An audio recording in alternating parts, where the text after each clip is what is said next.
Milli Hidrometeorologiya Xidməti faktiki hava ilə bağlı açıqlama yayıb. Açıqlamada deyilir: Hazırda Qax, Balakən, Tovuz, Daşkəsən, Zaqatala, Şahdağ, Göygöl, Şahbuz, Şərur, Cəfərxan, Yardımlı, Culfa, Gəncə, Ordubad, Biləsuvar, Beyləqan, Sabirabad, Şəki, Ceyrançöl, Gədəbəy, Naxçıvan, Naftalan, Qobustan, Qusar, Tərtər, Mingəçevir, Yevlax, İmişli, Lerik, Cəlilabad, Lənkəran və Astarada yağış yağır.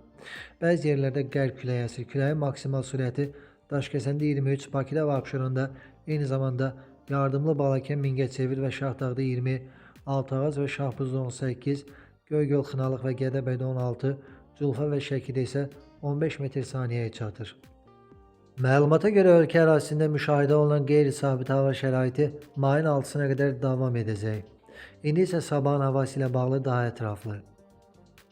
Mayın 4-də Bakıda və Abşeron yarımadasında havanın dəyişkən buludlu, gün ərzində əsasən yağmursuz keçəcəyi, lakin 3-dən 4-ə keçən gecə və axşam bəzi yerlərdə yağış yağacağı, arabir yağışın leysan xarakterli, intensiv olacağı, şimşək çağacağı ehtimalı var. Güclənən şimal-qərb küləyi gündüz zəifləyəcək. Temperatur gecə 12-15, gündüz 17-22 dərəcə isti, atmosfer təzyiqi 761 mm civə sütun olacaq. Naxçıvanda gün ərzində arabir yağış yağacaq. Temperatur 13-15 dərəcə isti olacaq. Azərbaycanın bəzi rayonlarında yağış yağacaq, şimşək çağacaq, ayrı-ayrı yerlərdə leysan xarakterli intensiv olacaq, dolu düşəcək. Yüksək dağlıq ərazilərə qar yağacaq.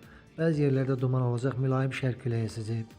Temperatur gecə 10-15, gündüz 19-24 dərəcə isti, dağlarda gecə 3-7, gündüz 7-12 dərəcə isti olacaq.